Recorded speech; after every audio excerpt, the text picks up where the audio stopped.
Hello everyone. This is the fifth part of our polity series. So let's begin with it.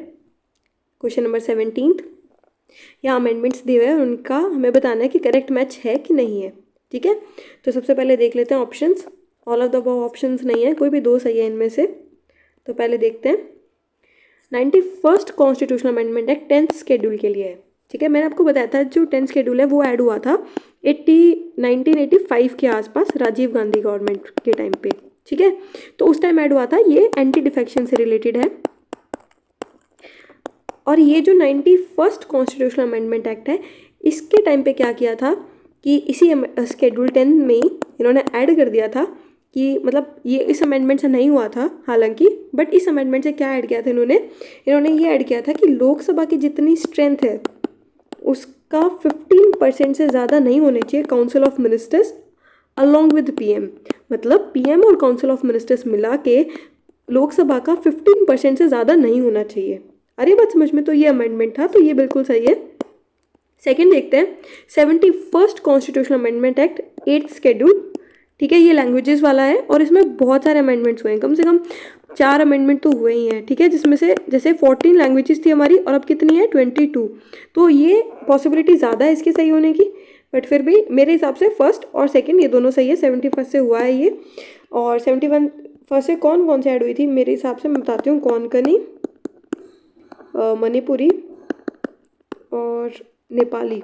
ठीक है, 3-3 का ऐसे pair में ऐसे ऐड किया इन्होंने, तो थोड़ा सा ट्रिक से आप कर सकते हो इसको. तो Konkani, Manipuri, Nepali 71st constitutional amendment act से. तो फर्स्ट और सेकंड सही है. पहले तो फर्स्ट सही हो गया था, तो ये दोनों ऐसे ही हट गए थे, तो फर्स्ट और सेकंड सही है, यानी C is the correct option. Next देखते हैं, मतलब आगे देख लेते हैं एक बारी. 97 से सेकेंड शेड्यूल में ऐड किया है. नहीं, सेकेंड में ऐड नहीं किया है, मैं बताती हूँ.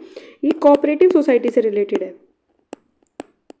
ये जो है 97th वाला, ये कोऑपरेटिव सोसाइटी से रिलेटेड है, सेकेंड पार्ट से नहीं है. अरे बात समझ में. उसके बाद में 89th constitutional amendment act 6th schedule से. नहीं देखो, 89th जो है ना वो SC/ST से रिलेटेड है, पर इस शेड्यूल से नहीं है. इसने क्या किया था इस अमेंडमेंट ने कि जो national commission for scheduled caste है और नेशनल कमीशन जो शेड्यूल्ड ट्राइब है वो पहले एक ही हुआ करती थी. ठीक है, उनको सेपरेट करने का काम किया इस अमेंडमेंट ने, 89th अमेंडमेंट ने. अरे बात समझ में, तो इसको याद रखना. नेक्स्ट क्वेश्चन देखते हैं. Question 18th. Rearrangement of items amongst 3 lists in 7th schedule of the constitution does not require constitutional amendment. हम लोग ऊपर पढ़ के आए हैं कि इसके अंदर तो हाफ ऑफ द स्टेट का रेटिफिकेशन भी चाहिए क्योंकि फेडरल स्ट्रक्चर को अफेक्ट कर रहा है. इनफैक्ट स्पेशल मेजोरिटी चाहिए लोकसभा राज्यसभा की, मतलब पार्लियामेंट की स्पेशल मेजोरिटी चाहिए और सिंपल मेजोरिटी चाहिए हाफ ऑफ द स्टेट्स का रेटिफिकेशन बाय सिंपल मेजोरिटी. तो ये दोनों कंडीशन होना चाहिए क्योंकि फेडरल स्ट्रक्चर को अफेक्ट कर रहा है, तो ये बिल्कुल गलत है. अरे बात समझ में, इतना इजी था ये तो. सेकंड देखते हैं. The state finance commission was added to the constitution by way of amendment to the constitution. सही बात है. ये देखो, ये इतना बेसिक है. देखो, स्टेट फाइनेंस कमीशन किसके इलेक्शंस करवाती है?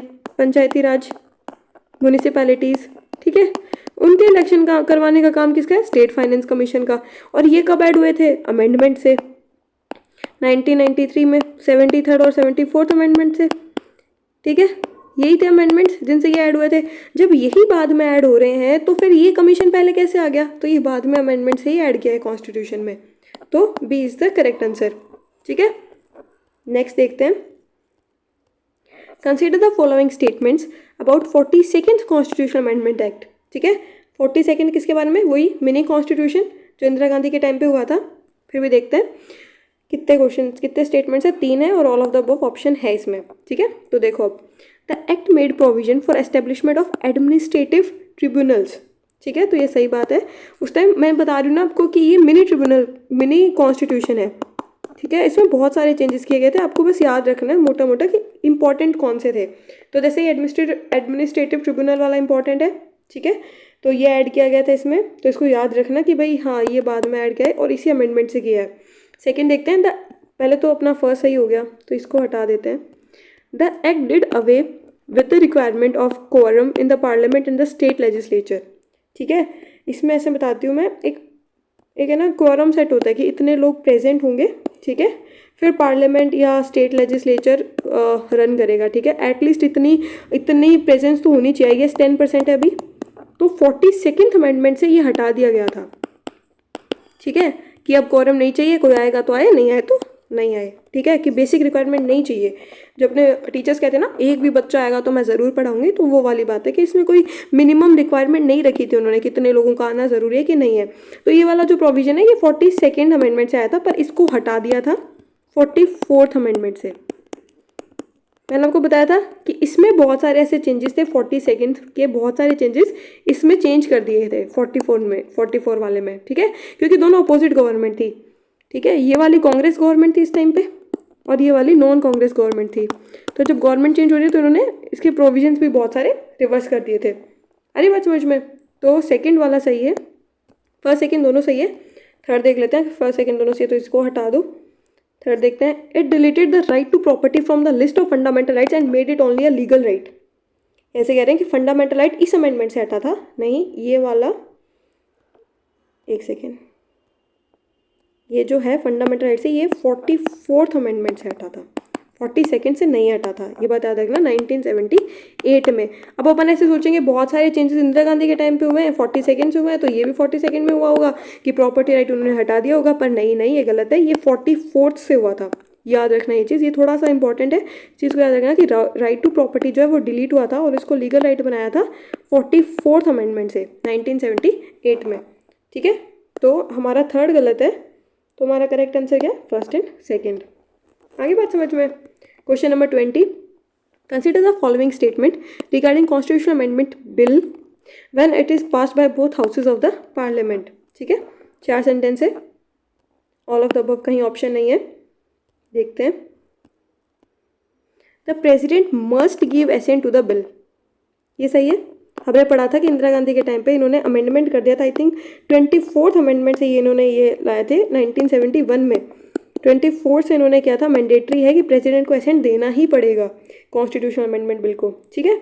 तो फर्स्ट सही है। सेकेंड देखते हैं, the president can withhold the assent to the bill, ठीक है, नहीं, अभी हमने देखा कि भाई ना वो विदहोल्ड कर सकता है ना वो रिटर्न कर सकता है, ना वो विदहोल्ड करेगा ना वो रिटर्न करेगा, ठीक है, तो ये वाला गलत है। एसेंट ही देना है भाई, तुमको देना ही पड़ेगा एसेंट अपना, ना तुम विदहोल्ड कर सकते हो ना तुम रिटर्न कर सकते हो। सेम बात यहाँ बोल दी इन्होंने, can return the bill for reconsideration. जब पहली लाइन में बोल दिया है कि मस्ट गिव, तो ये दोनों देने का कोई सेंस ही नहीं है, ठीक है, इसको सीधा क्रॉस करो, देखते हैं कि दोनों गलत है, सेकेंड थर्ड गलत है। तो हमारे पास अब 1 तो सही है ही, तो फिर यही आंसर है, 4 तो गलत हो गई, बट फिर भी देख लेते हैं क्योंकि फर्स्ट सही है ना हमारा। 4 देखते हैं, the bill does not require the ascent of the president if it is pass with the special majority of the parliament and ratification of half of the state legislature. नहीं, प्रेसिडेंट का accent mandatory है, इसके बिना कोई भी bill law में नहीं convert होगा। आ रही बात समझ में? प्रेसिडेंट का एसेंट मैंडेटरी है, चाहे तुम स्पेशल मेजोरिटी लाओ चाहे तुम कुछ ही लाओ, ठीक है, पर प्रेसिडेंट का एसेंट इज मस्ट। आ रही बात समझ में? ऐसा कोई प्रोविजन नहीं है कॉन्स्टिट्यूशन में कि भाई ऐसा नहीं करना है, ठीक है, इंपॉर्टेंट है प्रेसिडेंट का एसेंट। नेक्स्ट देखते हैं, which one of the following constitution amendment acts added 9th schedule to the Indian constitution. First पढ़ा था, ऊपर भी पढ़ के आए हम लोग नेहरू जी के टाइम पे, ताकि वो लैंड रिफॉर्म्स को इम्प्लीमेंट कर पाए इजीली। अरे बात समझ में? और इसका जुडिशियल रिव्यू भी बोला था इन्होंने कि जुडिशियल रिव्यू भी नहीं होगा 9th शेड्यूल का उस टाइम पे, अब हो रहा है क्योंकि सुप्रीम कोर्ट ने रिवर्ट कर दिया ये वाला। नेक्स्ट देखते हैं, which constitutional amendment act of the Indian constitution made the right to property only a legal constitutional right. इससे क्या था, अभी ऊपर पढ़ा हमने कि हम सोच रहे होंगे कि 42nd से क्या होगा इंदिरा गांधी जी ने, पर नहीं, ये नॉन कांग्रेस गवर्नमेंट जो बनी थी, first non Congress government after independence, उन्होंने लाए थे ये, ठीक है, 44th कॉन्स्टिट्यूशनल अमेंडमेंट। तो इसका आंसर होगा ए, 1 ओनली।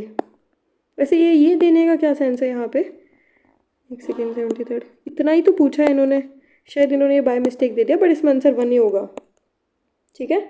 फिर भी देख लेते हैं, बस शायद इनसे कोई चेंजेस किया हो, तो हो सकता है कि दोनों में चेंज किया हो, नहीं, फिर भी अपन इनका एक बार रीड करते हैं। देखो 42nd से क्या ऐड किया था इन्होंने, प्रियम्बल अमेंड किया था, इससे तो बहुत सारी चीज़ें हुई है, इंपॉर्टेंट बता देती हूँ।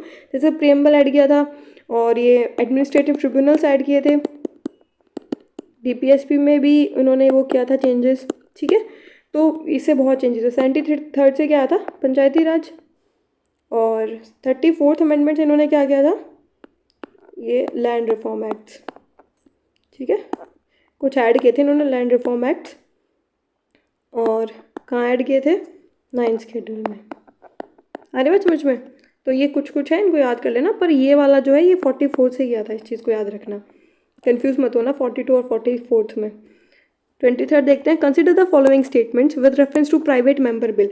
प्राइवेट मेंबर कौन होता है? जो मिनिस्टर नहीं होगा, जो मिनिस्टर नहीं है वो प्राइवेट मेंबर है, ठीक है। तो इसका फर्स्ट पॉइंट देखते हैं, it is a bill introduced by a member of the parliament who is not a minister. यही बताया मैंने कि जो मिनिस्टर नहीं होगा पर मेंबर है, ठीक है, तो वो प्राइवेट मेंबर है। फर्स्ट सही है, कितने 4 है, फर्स्ट सही है तो ये गया ये गया। अब या तो सारे सही होंगे या फिर सिर्फ फर्स्ट सही है। सेकेंड देखते हैं, अगर ये वाला गलत हो गया हमारा तो फिर आंसर आ ही जाएगा। Private member bills are only restricted to bill proposed by members of the opposition party in the parliament. ऐसे कह रहा है कि जो सिर्फ अपोजिशन पार्टी के जो मेंबर है सिर्फ उन्हीं का बिल प्राइवेट मेंबर बिल है। अरे बात समझ में नहीं, बाकी भी तो मेंबर है यार, और जो मेंबर्स बैठे हैं, एमपी बैठे हैं जो अपोजिशन पार्टी में नहीं है, वो क्या मेंबर नहीं है पार्लियामेंट के, है ना। तो ऐसा कुछ नहीं है कि सिर्फ अपोजिशन पार्टी के जो लोग हैं वही प्राइवेट मेंबर में आएंगे, नहीं। तो सेकंड गलत है, सेकंड गलत होते आंसर आ गया हमारा ये 1 ओनली। फिर भी देखते हैं आगे, the constitution amendment bill introduce by private member requires prior permission of the president. नहीं, कोई भी लाओ कैसे भी लाओ, कोई परमिशन नहीं चाहिए पहले, पर वो पास बहुत कम हो पाते हैं, ठीक है। ये जो प्राइवेट मेंबर बिल है बहुत कम पास हो पाते हैं, आज तक सिर्फ शायद 14 प्राइवेट मेंबर बिल ही पास हो पाए हैं मेरे हिसाब से, सिर्फ 14, क्योंकि बहुत कम पास हो पाते हैं, ये सिर्फ मिनिस्टर्स वाले ज़्यादा प्रायोरिटी पे रहते हैं। Till date no private member bill has become a law. गलत है। देखो, अगर इस पे थोड़ा डाउट हो ना कि भाई एक भी प्राइवेट मेंबर का बिल अभी तक लॉ नहीं बना, तो आप ये सोचो कि अभी तो चलो ठीक है, बहुत अपोजिशन चलता है लोकसभा में, पर देखो जब इंडिपेंडेंस मिली थी हमें, तो जो लीडर्स थे वो बहुत रिस्पेक्ट करते थे एक दूसरे की, ठीक है। तो बहुत बड़े बड़े लीडर्स थे जो कि लोकसभा राज्यसभा में इन्वॉल्व थे, और अगर उनमें से अगर कोई मिनिस्टर नहीं भी है और प्राइवेट मेंबर है तो उनके चांसेस है कि उनके बिल पास किए होंगे उन लोगों ने, एज अ मतलब रिस्पेक्ट मान लो या जो भी मान लो। तो ऐसा बिल्कुल इम्पॉसिबल है कि भाई एक भी प्राइवेट मेंबर बिल अभी तक पास नहीं हो, ये बहुत ही वेग स्टेटमेंट है। ऐसों को पहचानना, मैं ये नहीं कह रही कि नो आते ही काट देना, नहीं, थोड़ा सा सोचना और फिर देखना कि पॉसिबिलिटी है कि नहीं है, ठीक है। तो सारे गलत है, 1 only is the correct answer. 24 देखते हैं, consider the following statements with reference to legislative bill and constitutional amendment bill of Indian constitution, ठीक है। लेजिस्लेटिव बिल और constitutional amendment bill of Indian constitution से बताना है हमें कि इनमें से क्या सही है। देखो पहले देख लेते हैं ऑप्शंस, 4 सेंटेंस है और सिर्फ इनकरेक्ट बताना है, all of the above option नहीं है। चलो देखते हैं, सिर्फ इनकरेक्ट बताना है, एक सेकेंड। चलो, there is no provision of joint sitting for the constitutional amendment bill. मैंने बताया था ये सही है, ऊपर देखे हम कि जॉइंट सिटिंग कब नहीं होगी, कॉन्स्टिट्यूशनल अमेंडमेंट बिल में और मनी बिल में, ठीक है। इन दोनों में नहीं होता है जॉइंट सिटिंग। फर्स्ट सही है, तो हमारा फर्स्ट सही है, तो हम इसको हटाएंगे और इसको हटाएंगे, तो थर्ड तो गलत है ही, मतलब फिर सेकंड भी सही होगा इस हिसाब से। President can withhold an assent to the legislative bill, ठीक है। हाँ, लेजिस्लेटिव बिल को विद होल्ड कर सकता है। लेजिस्लेटिव बिल क्या होता है, देखो डिफरेंस क्या है, कॉन्स्टिट्यूशनल अमेंडमेंट एक्ट क्या होता है कि कोई कॉन्स्टिट्यूशन में चेंजेस करना, ठीक है। और जो लेजिस्लेटिव बिल है इसका मतलब क्या होता है कि कोई नया एक्ट, कोई नया लॉ लाना। जैसे अभी लाए थे इंफॉर्मेशन कंज्यूमर प्रोटेक्शन एक्ट, ठीक है। तो कंज्यूमर प्रोटेक्शन एक्ट ये जो है ये लेजिस्लेटिव बिल है, ठीक है। तो प्रेसिडेंट कैन विद होल्ड, हाँ भाई इसमें तो कर ही सकता है, कॉन्स्टिट्यूशनल अमेंडमेंट बिल में एसेंट नहीं होल्ड कर सकता है, फिर तो देना ही देना पड़ता है, पर इसमें होल्ड कर सकता है, तो ये सेकंड वाला सही है। और थर्ड हमने देखा था कि गलत है ही, the constitution can not be amended by simple majority, किया जा सकता है। कुछ प्रोविजंस होते हैं जो सिंपल मेजोरिटी से चेंज किए जा सकते हैं, कुछ होते हैं जो स्पेशल मेजोरिटी से चेंज होंगे, और कुछ होते हैं जिनमें हाफ ऑफ द स्टेट्स का रेटिफिकेशन चाहिए प्लस स्पेशल मेजोरिटी चाहिए किसकी, पार्लियामेंट की, ठीक है। और स्टेट्स का हाफ ऑफ द रेटिफिकेशन चाहिए किससे, सिंपल मेजोरिटी से, ठीक है, सिंपल मेजोरिटी से। तो ये होता है कि अमेंड किया जा सकता है सिंपल मेजोरिटी से भी, तो कुछ प्रोविजंस है ऐसे। तो थर्ड गलत है, ये तुमने पहले देख लिया था, फोर्थ को चेक करना है हमें। The constitutional amendment bill can be introduced in either house of the parliament in the state legislature. ठीक है, तो ये वाला जो है कि constitutional amendment bill can be introduce in either house of the parliament, यहाँ तक सही है। ठीक है, ये गलत है। स्टेट लेजिस्लेचर्स में कॉन्स्टिट्यूशनल अमेंडमेंट बिल इंट्रोड्यूस नहीं होता है।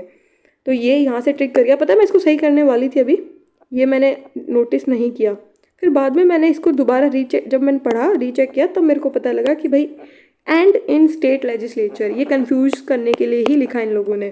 तो फोर्थ भी गलत है, तो 3 and 4 is the correct answer. Incorrect बताना था ना इसलिए। The constitution 73rd amendment act 1992 provides for which of the following provisions. ये किससे रिलेटेड है? पंचायती राज से, मैंने आपको बताया था। फिर अब देख लेते हैं, इसमें 3 सेंटेंस है और all of the above option है। ठीक है, it provided for mandatory reservation for scheduled caste and scheduled tribe in every panchayat. ठीक है, ये इसमें कोई डाउट है कि भाई ये भी दिया है इन्होंने, और इन्होंने ये भी बोला था कि वुमेन्स के लिए भी रिजर्वेशन देते हैं कुछ स्टेट्स। ठीक है, तो ये जो है मैंडेटरी वाला जो है रिजर्वेशन, ये सही है। SC और ST के लिए मैंडेटरी रिजर्वेशन है। आगे बात समझो, कुछ स्टेट्स में वुमेन्स में भी है, वुमेन्स के लिए भी है। तो फर्स्ट एकदम सही है। अब फर्स्ट सही है तो ये हटा दो। सेकंड देखो, it granted constitutional status and protection to panchayati raj institution, इसीलिए तो कॉन्स्टिट्यूशन में ऐड किया है कि उसको कॉन्स्टिट्यूशनल स्टेटस दे दिया और प्रोटेक्शन दे दिया। कहाँ ऐड हुआ है? 11th शेड्यूल में भी इसके वो बताए गए हैं कि भाई कौन कौन से एरियाज में दे कैन रूल, और कहाँ ऐड हुआ है? पार्ट 9। ठीक है, आगे देखते हैं। 11th शेड्यूल में 29 आइटम्स ऐड हुए हैं। ठीक है, जहाँ पे पंचायती राज के रूल। थर्ड देखते हैं, सेकंड सही है, फर्स्ट भी सही है, सेकंड भी सही है। अब ये इसको हटा दो। It provided for establishment of state finance commission, ये हम ऊपर बढ़ गए हैं कि ये बाद में ही ऐड हुआ है, आर्टिकल 280। ठीक है, तो हमारा आंसर क्या है? All of the above. 26th question, which of the following provisions in the Indian Constitution can be amended by simple majority of the 2 houses of the Parliament outside the scope of Article 368? इनमें से कौन सा provisions है जो simple majority से हम लोग कर सकते हैं? ऊपर आया था ना कि सिंपल मेजोरिटी से कर सकते हैं कि नहीं कर सकते हैं, तो सिंपल मेजोरिटी से इनमें से कौन से कर सकते हैं जो आर्टिकल 368 के बाहर है? ठीक है, जो आर्टिकल 368 में नहीं है। 4 सेंटेंस है और ऑल ऑफ द अबव भी ऑप्शन में है। चलो इसको करते हैं। देखो, सिटीजनशिप ये कर सकते हैं, ये सारा काम पार्लियामेंट के अंदर में ही आता है। कि इसमें ये भी लिखा हुआ है, जो सिटीजनशिप के जो आर्टिकल है ना, उनमें जो आर्टिकल 5 से 11 आई गेस, तो उनमें ये लिखा हुआ है कि पार्लियामेंट ही लॉ बनाएगी सिटीजनशिप से रिलेटेड। ठीक है, क्योंकि अपने कंट्री में सिंगल सिटीजनशिप का प्रोविजन है। ठीक है, तो फर्स्ट वाला सही है। उसके बाद में 5th schedule administration of schedule areas and schedule tribes, ये भी सही है। ठीक है, पार्लियामेंट ही रूल बनाती है, इस पर नहीं चाहिए होता है हमको परमिशन स्टेट्स का या उनका रेटिफिकेशन का, हमको नहीं नीड है। ठीक है, तो ये भी सही है। उसके बाद में एक सेकेंड, ये 5th शेड्यूल में ना, मैं आपको बताती हूँ कौन कौन से शेड्यूल में किया जा सकता है। 8th में किया जाएगा, जिसमें लैंग्वेजेस का है, और लैंग्वेजेस की बात आ रही है तो जो ऑफिशियल लैंग्वेज है वो भी पार्लियामेंट देखेगी, वरना स्टेट तो अपने हिसाब से लैंग्वेज बना देगा कि हमारे स्टेट की लैंग्वेज ऑफिशियल रखो। और कौन सा शेड्यूल आएगा इसमें?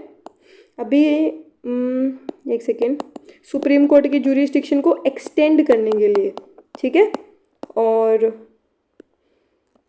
पार्लियामेंट और स्टेट लेजिस्लेचर के इलेक्शंस, ध्यान देना यहाँ पे मैंने प्रेसिडेंट के इलेक्शंस का नहीं बोला है। ठीक है, डिलिमिटेशन कमीशन, उसने जो कॉन्स्टिट्यूएंसीज बनाई उनका, नया स्टेट फॉर्मेशन होगा तब। ठीक है, या स्टेट्स का नेम चेंज कर रहे हैं, बाउंड्री चेंज कर रहे हैं, उसमें भी नहीं चाहिए होती है परमिशन स्टेट्स की। ध्यान रखना, ये बहुत इंपॉर्टेंट है। आप भूल जाओगे एग्जाम में कि भाई स्टेट्स का नेम चेंज करें, तो उनसे तो सिर्फ पूछ लेते हैं, मतलब उनकी जो उन्होंने रिकमेंड किया उसको मानना कंपलसरी नहीं होता है। उनका मन करेगा तो पार्लियामेंट चेंज करेगा, मन करेगा तो नहीं करेगा। ठीक है, स्टेट्स का इतना इंपॉर्टेंस नहीं है इसमें। तो फिर formation of new states, alteration of areas, boundaries और नेम, ये मैंने अभी बताया कि स्टेट का कोई रोल नहीं है इसमें। ठीक है, स्टेट बोलता रहेगा कि भाई आप मत करो, या ये हमें पार्टीशन नहीं करना है, ये वो, पर अगर पार्लियामेंट ने डिसाइड कर लिया तो वो करेगा, स्टेट नहीं रोक पाएगा उनको। फिर देखते हैं 4th, conferment of more jurisdiction on the Supreme court. ये वाला चीज़, मोर जुरिस्डिक्शन, सुप्रीम कोर्ट को ज़्यादा जुरिस्डिक्शन देने के लिए नहीं रिक्वायर है स्टेट का परमिशन, ठीक है। तो ये भी सही है, सारे सही है। आगे बात समझ में, तो हमारा आंसर होगा all of the above. Next देखते हैं, which of the following provisions in the Indian constitution can be amended by the special majority and consent of the states. अब इनमें से हमें ये बताना है कि इनमें से कौन से प्रोविजंस है जिनमें स्पेशल मेजोरिटी चाहिए और हाफ ऑफ कंसेंट चाहिए स्टेट्स का, ठीक है। तो अब इनको ध्यान से देखेंगे हम, 6 पॉइंट्स है और ऑल ऑफ द अबव कहीं नहीं है। चलो, ये तो मैंने बताया आपको अभी ऊपर पिछले क्वेश्चन में बताया था मैंने कि प्रेसिडेंट के इलेक्शंस में चाहिए होता है, ठीक है। तो फर्स्ट तो है ही इसका आंसर, तो ये हट गया। फिर देखो थर्ड भी है, सब तीनों में ना थर्ड, क्या है थर्ड में, distribution of legislative powers between union and states. हाँ, पावर डिस्ट्रीब्यूशन में तो चाहिए होता है, ठीक है। फिर क्या है हमारे पास, फिर वो तो कोई ऑप्शन रिपीट नहीं हो रहा है। अब चलो देखते हैं, extent of the executive power of the union and states, ठीक है। ये कह रहा है कि जो एग्जीक्यूटिव पावर है, देखो लेजिस्लेटिव पावर अगर है उसमें चाहिए स्टेट्स का, तो एग्जीक्यूटिव पावर है यूनियन और स्टेट्स की उसमें भी चाहिएगा, तो दोनों में चाहिए। फिर any of the list in the 7th schedule, ये तो वही है पावर डिस्ट्रीब्यूशन का ही है, ठीक है। तो ये भी होगा, 1 2 3 4 तीनों हैं, तो यही होगा इसका आंसर डी। और आगे वाले देख लेते हैं, use of English language in the parliament, English language parliament में यूज़ करना है, तो स्टेट का यहाँ क्या काम है, पहली बात। दूसरी बात ये, मैंने ऊपर आपको बताया कि जो ऑफिशियल लैंग्वेज वाला है वो पार्लियामेंट ही डिसाइड करेगा, तो ये गलत हो गया। फिर क्या है, अबॉलिशन और creation of legislative council in the states, ठीक है। इसमें देखो, इसमें स्टेट्स का रेटिफिकेशन नहीं चाहिए होता है, ये सिंपल मेजोरिटी से भी पार्लियामेंट कर सकती है, ध्यान रखना इस चीज़ को। अगर स्टेट चाहता है कि उनको लेजिस्लेटिव काउंसिल चाहिए तो वो बात करेगा और सिंपल मेजोरिटी से ये हो जाएगा, या फिर जो स्टेट है वो स्पेशल मेजोरिटी से खुद पास करे लॉ और फिर सिंपल मेजोरिटी से पार्लियामेंट कर ले, तो ये वाला गलत है। अरे बात समझ में, लेजिस्लेटिव काउंसिल के लिए स्पेशल मेजोरिटी नहीं चाहिए होती है। अरे बात समझ में, हाँ स्टेट को शायद स्टेट लेवल पे चाहिए होता है, ये मेरे को कंफर्म नहीं है, पर हाँ पार्लियामेंट की स्पेशल मेजोरिटी नहीं चाहिए होती है, पार्लियामेंट उसको सिंपल मेजोरिटी से कर सकता है, ठीक है। तो इसमें आंसर है डी। 28 देखते हैं, which of the following statements with reference to constitutional amendment and the role of state legislature, बताना है कि कॉन्स्टिट्यूशनल अमेंडमेंट में स्टेट लेजिस्लेचर का क्या रोल है, ठीक है। 3 पॉइंट्स है और हमारे पास इनकरेक्ट बताना है, none of the all of the above कहीं नहीं है, नन ऑफ द अबव है, ठीक है। तो इनकरेक्ट बताना है हमें सिर्फ, तो एक सेकेंड, ठीक है। चलो, the state legislature can initiate a bill और proposal for amending the constitution in respect of fundamental rights, कि फंडामेंटल राइट्स अमेंड करने हैं और अमेंडमेंट भी नहीं कॉन्स्टिट्यूशन में, फंडामेंटल राइट अमेंड करने के लिए स्टेट लेजिस्लेचर इनिशिएट कर सकता है कोई बिल। अगर आपने बेसिक पॉलिटी पढ़ी है तो भी आप इसको गलत करोगे, ठीक है। बेसिक एकदम थोड़ा सा भी किया ना तो भी आपको ध्यान होगा, स्टेट लेजिस्लेचर कैसे इनिशिएट कर सकता है कॉन्स्टिट्यूशन में फंडामेंटल राइट को अमेंड करने का प्रपोजल, आप सोच के देखो, ठीक है। फिर तो हर स्टेट करने लगेगा अपने हिसाब से फंडामेंटल राइट को चेंज। आ रही बात समझ में। सेकेंड देखते हैं, only in a few cases, देखो पहली बात तो ये बहुत पॉजिटिव है, बहुत पॉजिटिव है, कुछ केसेस में when the consent of the state legislature is required then the consent of only half of them is sufficient to pass the constitution amendment bill। कुछ केसेस में सिर्फ half of the state sufficient है, ठीक है, उनका consent sufficient है कि constitution amendment पास हो जाए। मैंने आपको ये बताया था कि सिर्फ हाफ ऑफ द स्टेट ने दे दिया ना तो सबका इंपॉर्टेंट नहीं है, सिर्फ हाफ ऑफ द स्टेट ने दे दिया तो बहुत है, तो ये वाला सही है। अब देखो इसमें आया है ना वर्ड ओनली, ओनली, पर ये स्टेटमेंट सही है, तो ऐसे सिर्फ वर्ड्स के पीछे नहीं जाना है, थोड़ा सा क्वेश्चन को समझने की कोशिश करो, ठीक है, फिर हो जाएगा। तो सेकंड सही है। थर्ड देखते हैं, the constitution prescribes the time frame of 6 months within which the state legislature should ratify और reject an amendment submitted to them. नहीं, देखो कोई टाइम फ्रेम नहीं है, अगर वो अपने पास स्टेट लेजिस्लेचर रख रहे हैं ना और कुछ बता नहीं रहा है कि भाई हम अपना रेटिफाई कर रहे हैं नहीं कर रहे हैं, तो भी कोई इशू नहीं है, ना रिजेक्ट करते हैं वो अपने पास रखे रहने दो, कोई दिक्कत नहीं, क्योंकि कोई टाइम फ्रेम मेंशन ही नहीं है कॉन्स्टिट्यूशन में कितने टाइम फ्रेम आपको देना है वापस, ठीक है। तो थर्ड गलत है, फर्स्ट गलत है, हमें क्या बताना था, इनकरेक्ट बताना था ना, तो एक सेकेंड, फर्स्ट और थर्ड इनकरेक्ट है, सेकेंड सही है। Consider the following statement with reference to 42nd constitutional amendment act, ठीक है, to 42nd Constitutional Amendment Act 1976। ठीक है, इनकरेक्ट बताना है, all of the above option है। ठीक है, इसको टिक नहीं कर रहे हैं, एक सेकेंड हटा देती हूँ, कन्फ्यूजन हो जाएगा। ठीक है, तो अब देखो मैंने बताया था पहले कि ये मिनी कॉन्स्टिट्यूशन है, इस बात को याद रखना। फिर उसके बाद में it added 3 new words to the preamble. कौन कौन से? सोशलिस्ट, सेकुलर और यूनिटी। गलत है ये, इंटीग्रिटी। क्या ऐड किया था इन्होंने? इंटीग्रिटी। तो हमारा ये वाला जो फर्स्ट वाला स्टेटमेंट है वो इनकरेक्ट है। ठीक है, सेकंड देखो, it added directive principle of promoting equal justice and providing free legal aid to the poor, article 39A। ये भी सही है, हम अभी ऊपर करके आए हैं ये क्वेश्चन। ठीक है, मतलब ये वाला स्टेटमेंट हमने ऊपर देखा था। थर्ड देखते हैं। पहली बात तो एक सेकेंड, हमारा ये सही है तो ये हट गया, ये हट गया, ये हट गया। A is the correct answer, क्योंकि इनकरेक्ट बताना था। थर्ड देख लेते हैं। It added 10 fundamental duties for the citizens on recommendation of Swaran Singh committee. ठीक है, तो ये वाला सही है, बिल्कुल सही है, इन्होंने ऐड की थी और स्वर्ण सिंह कमेटी के कहने पे ही की थी। ये ऐड हुआ था आर्टिकल 51 में। ठीक है, जो 11 ड्यूटीज़ है वो आर्टिकल 51A में ऐड है। एक सेकेंड, 51A जो फंडामेंटल ड्यूटीज़ है वो, और ये स्वर्ण सिंह कमेटी के कहने पे ही ऐड हुई है। तो फर्स्ट थर्ड सही है, सिर्फ सेकंड गलत है, मतलब फर्स्ट गलत है। ठीक है, तो सेकंड सही है, थर्ड सही है। Question number 30, consider the following statements with reference to constitutional 86th amendment act 2002। मैंने बताया था 86 जो है वो एजुकेशन से रिलेटेड है। इस बात को याद रखना कि अमेंडमेंट 86 जो है वो एजुकेशन से रिलेटेड है। ठीक है, तो इसको देखो, a new article 21A was inserted which made right to education a fundamental right for children in the range of 6 to 14 years। सही है। अब आप बोलोगे 6 to 14 years इससे ज़्यादा क्यों नहीं किया? तो इससे ज़्यादा इसलिए नहीं किया क्योंकि स्टेट के पास इतना रिसोर्स नहीं है, ठीक है, कि सबके एजुकेशन, हायर एजुकेशन अफोर्ड की जा सके। ठीक है, तो इसलिए स्कीम्स चलाते हैं कि जिनको ज़्यादा ज़रूरत है सिर्फ उनको सपोर्ट किया जाए। ठीक है, तो ये जो है 6 to 14 इसलिए रखा है क्योंकि स्टेट के पास जो रिसोर्सेज है वो लिमिटेड है। ठीक है, तो ये वाला सही है। कितने पॉइंट्स है? 3। करेक्ट बताना है, ऑल ऑफ द अबव भी ऑप्शन में है। ठीक है, तो अब देखते हैं।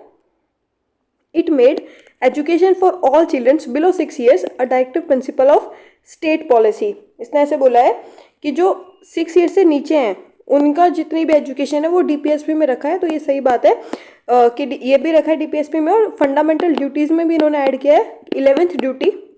इस वाले अमेंडमेंट से इन्होंने ऐड की थी कि जो गार्जियन है उनकी रिस्पॉन्सिबिलिटी है कि वो ये चेक करें कि जो 6 से 14 ईयर्स के जो बच्चे हैं जिनके लिए राइट टू एजुकेशन लेकर आए हैं तो वो फुलफिल कर पा रहे हैं। ठीक है, वो पढ़ रहे हैं वहाँ पे जाके। तो ये 11th ड्यूटी भी लाए थे, तो ये सही बात है। इन्होंने ऐड किया था कि भाई बिलो 6 ईयर जो बच्चे हैं उनकी एजुकेशन डीपीएसपी में रखी है इन्होंने। तो फर्स्ट सही है, सेकेंड सही है। थर्ड देखते हैं। There was no change in fundamental duty. गलत, अभी बताया ना मैंने आपको ये वाला कि 11 ड्यूटी ऐड की थी, तो ये गलत है। तीनों में चेंज हुआ है। कहाँ कहाँ? डीपीएसपी में, फंडामेंटल राइट्स में और ड्यूटी में। याद रखना ये, और तीनों एजुकेशन से रिलेटेड है। कौन सा? 86th amendment act. आगे बात समझ में? तो all of the above is the correct answer. नहीं, ऑल ऑफ द अबव नहीं, थर्ड में तो गलत हो गया ना, ये थर्ड यहाँ पे गलत किया हमने, तो फर्स्ट और second is the correct answer. 31st देखते हैं। Under which of the following constitutional amendment acts 4 new languages Bodo, Santhali, Maithili, Dogri, डोंगी was added to the list of languages under the 8th schedule of the Constitution of India, thereby raising their number to 22 languages। ठीक है, 22 languages. अब देखो, पहले मैंने बोला था 14 languages थी, 14 से 22, और अभी कितनी है? 22। विच मीन्स जो रीसेंट अमेंडमेंट हुआ है जिससे ये 4 लैंग्वेजेस ऐड हुई है उसी से ये लैंग्वेजेस 22 बनी है। तो जो रीसेंट अमेंडमेंट होगा वो। ठीक है, तो अब इसको एक सेकेंड में आपको बताती हूँ इसको कैसे करोगे अगर आपको नहीं भी आता है तो।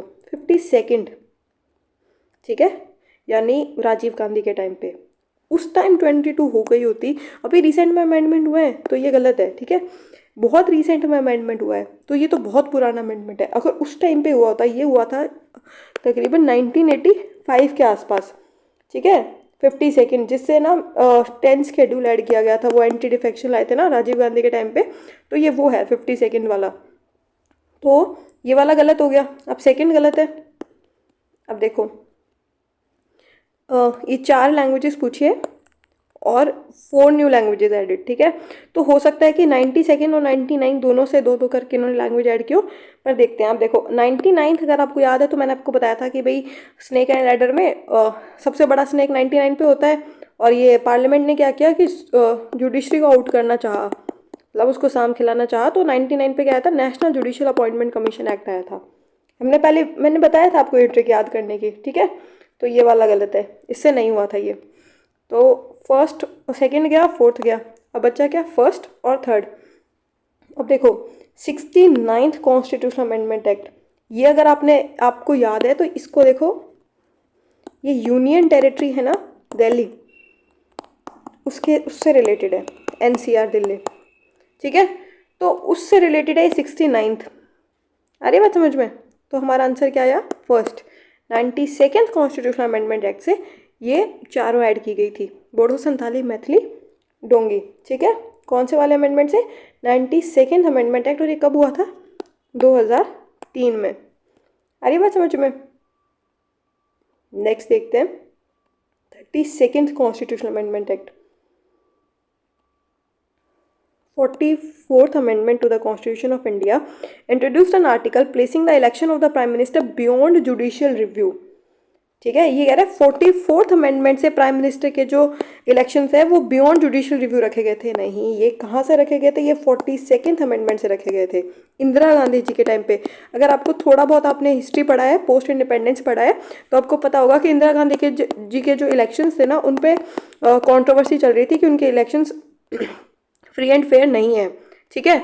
तो उन्होंने ये जो था, ये उन्होंने अमेंडमेंट किया था ये 42nd अमेंडमेंट से, ठीक है, इंदिरा गांधी जी के टाइम पे, ना कि 44th अमेंडमेंट से। पहली बात। दूसरी बात ये कि जो है 42nd से क्या था, और ये प्रेसिडेंट, वाइस प्रेसिडेंट और प्राइम मिनिस्टर तीनों के इलेक्शन रखे थे, वाइस प्रेसिडेंट के भी और प्रेसिडेंट के भी, ठीक है, और प्राइम मिनिस्टर के भी, तीनों के बियॉन्ड जुडिशियल रिव्यू, ठीक है। अकेले प्राइम मिनिस्टर के करते तो फिर छोड़ो। सेकंड देखते हैं। The Supreme Court of India struck down the 99th constitutional amendment of India as being violative of the independence of judiciary, है ना, इसीलिए स्ट्रक डाउन किया था। और हमें पता भी है कि 99th इसीलिए हुआ था, NJAC। तो फर्स्ट सेकंड सही है, फर्स्ट गलत है, फर्स्ट गलत है, सेकंड सही है। थर्ड देखते हैं। The 24th amendment to the constitution of India made the president bound by the advice of the cabinet, ठीक है। ऐसे कह रहा है कि जो 24th अमेंडमेंट है, देखो 24th से क्या क्या था मैं बताती हूँ। 24 से ये क्या था कि एसेंट देना कंपलसरी है प्रेसिडेंट को कॉन्स्टिट्यूशनल अमेंडमेंट में, ठीक है। 24 से ये क्या था, ये जो है ना कि प्रेसिडेंट को बाउंड कर दिया था एडवाइस मानने के लिए कैबिनेट की। ये किया था इन्होंने आर्टिकल इसमें 42 कॉन्स्टिट्यूशनल अमेंडमेंट एक्ट से, ठीक है, इंदिरा गांधी जी के टाइम पे, कि भाई प्रेसिडेंट को बाउंड कर दिया कि भाई आपको एडवाइस माननी ही माननी पड़ेगी, कैबिनेट ने जो एडवाइस दे दी उसको। पर फिर क्या हुआ कि 44th अमेंडमेंट एक्ट से इन्होंने क्या कर दिया कि वापस बोला कि भाई रिकंसिडर कर सकता है एडवाइस प्रेसिडेंट एक बारी, ठीक है, वन टाइम। देखो जैसे कैबिनेट ने प्रेसिडेंट को एडवाइस दी कि उनको ऐसा करना है, ठीक है, प्रेसिडेंट तो 42nd से क्या हुआ कि इनको ये करना ही करना पड़ेगा। पर अब क्या हुआ, इन्होंने 44 से इन्होंने क्या किया, प्रेसिडेंट एक बार रिकंसिडर कर सकता है एडवाइस को, क्या आप एक बार सोच लो, ये मेरे को ठीक नहीं लग रहा है ऐसे वैसे, तो रिकंसिडर कर सकता है। पर अगर कैबिनेट ने सेम एडवाइस दोबारा की, उसके बाद प्रेसिडेंट बाउंड है कि उसको ये बात माननी ही पड़ेगी कैबिनेट की। अरे बात समझ में। तो ये वाला प्रोविजन था, तो इसमें थर्ड जो है वो गलत है, 2 only is the correct answer, ठीक है।